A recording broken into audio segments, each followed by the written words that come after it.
Well,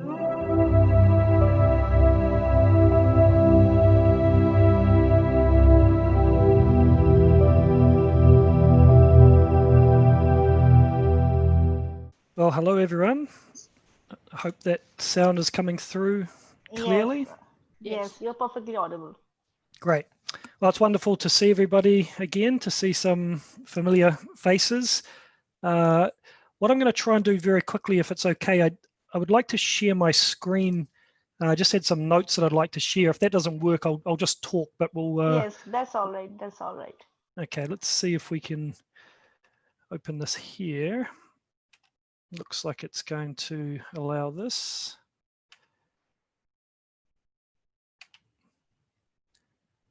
Okay, so that looks like it's working okay. I hope everyone can see the screen there. Yes, we can see the screen. Well, fantastic. And yeah, it's wonderful to be a part of not only the conference, but this particular panel discussion today. And I'd just like to thank the previous speaker there for really bringing up some wonderful examples on the topic of building global community through cultural exchange. We certainly are in a very interesting period of the world at the moment.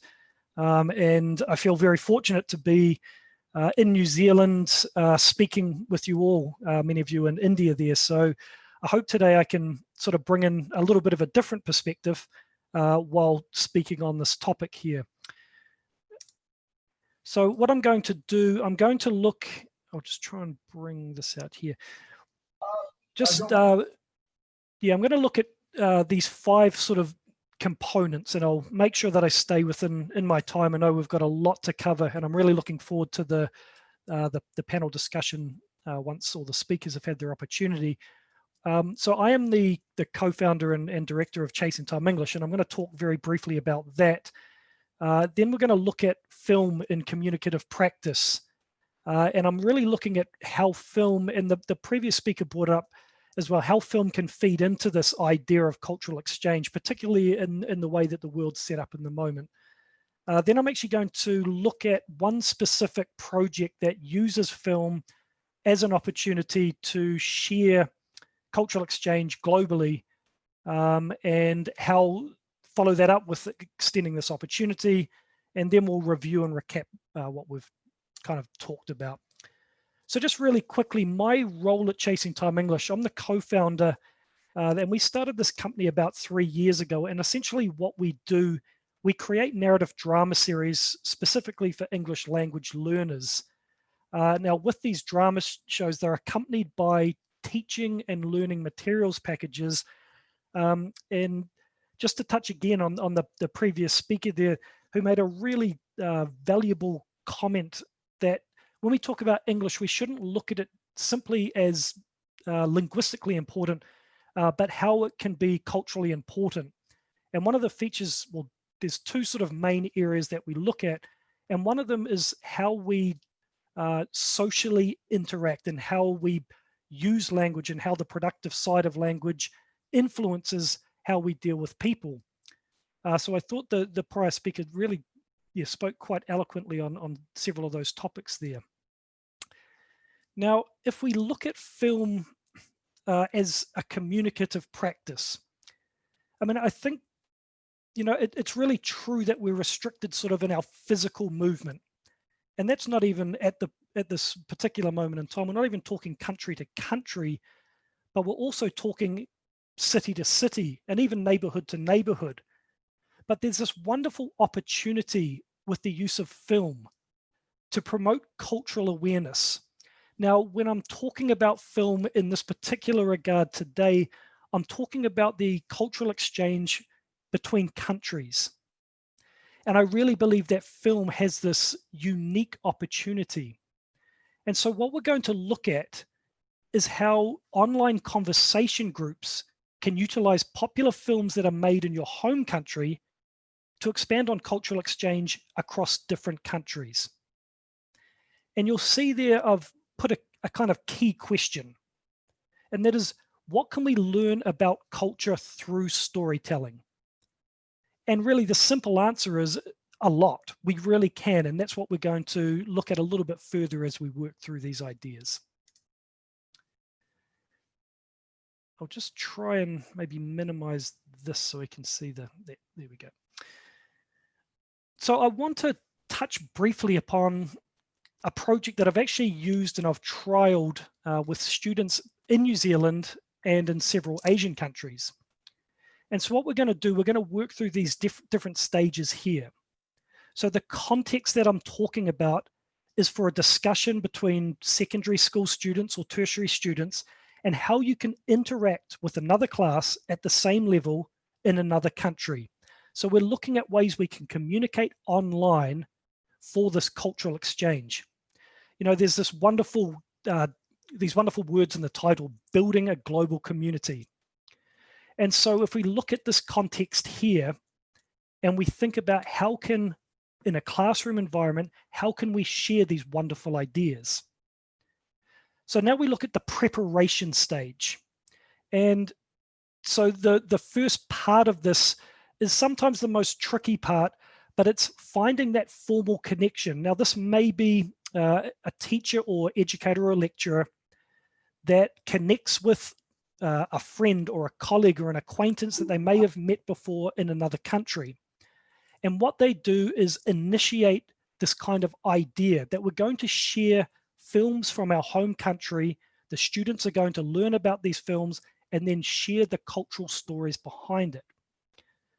Now, the preparation stages in the classroom, what you would do as an educator or from a student side, you would select a film or a small group of films that are important to your country's story. Now, I hope you can see the 3 examples New Zealand films that I've put up there.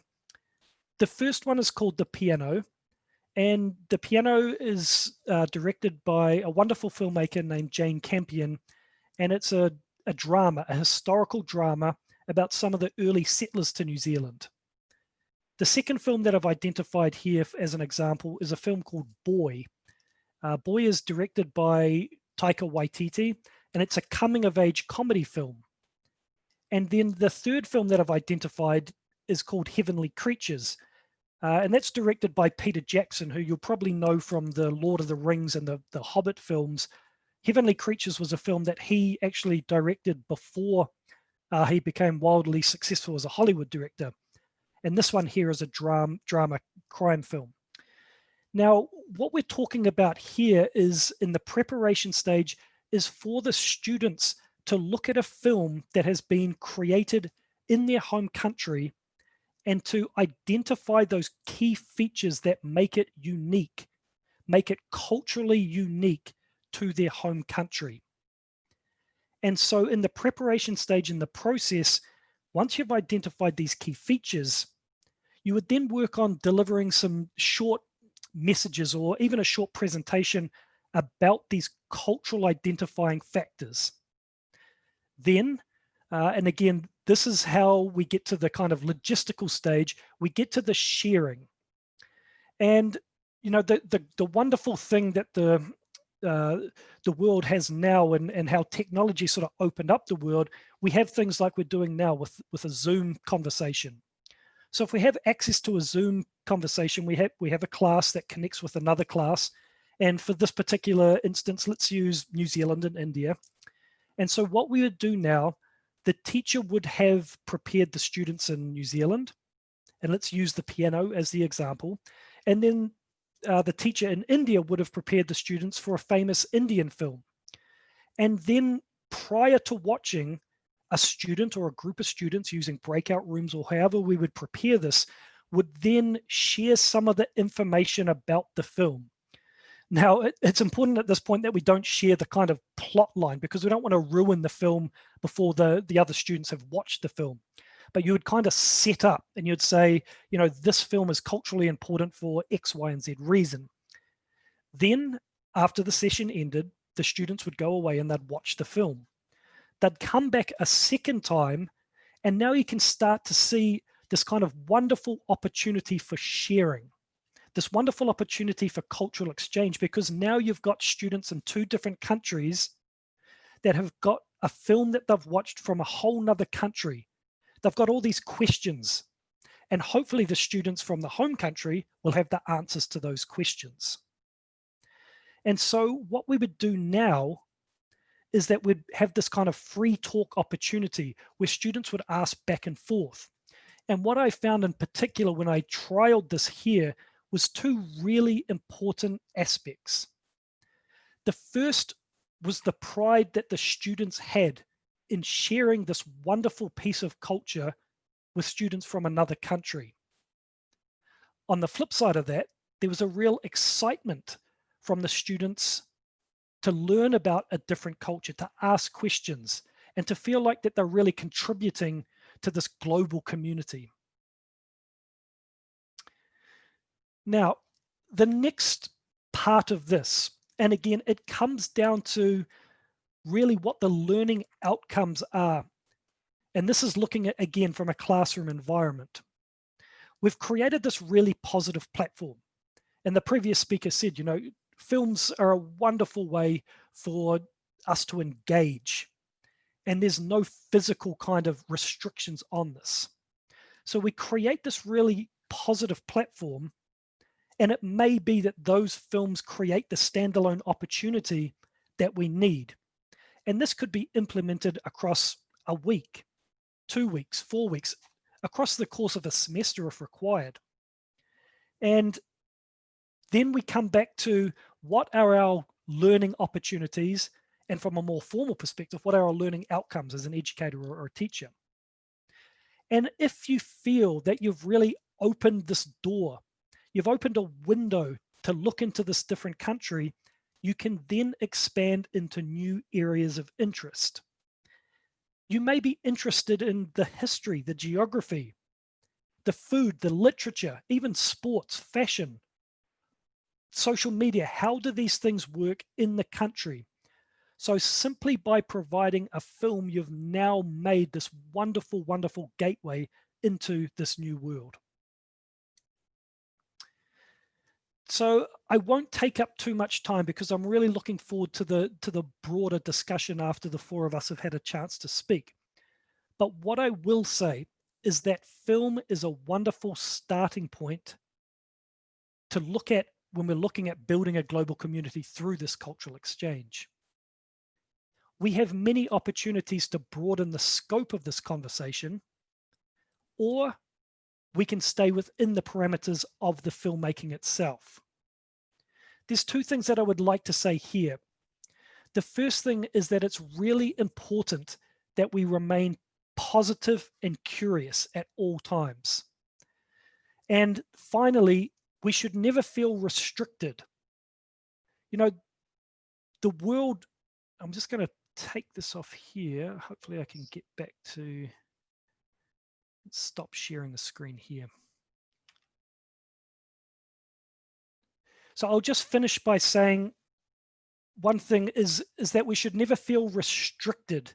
Even in this time of physical restriction, it's that we should look at every challenge as an opportunity to grow, but at the same time, how can we help others grow as well? So I hope that's been of some value. Again, I appreciate being part of the conversation. I look forward to questions and to joining in the further discussion. Thank you.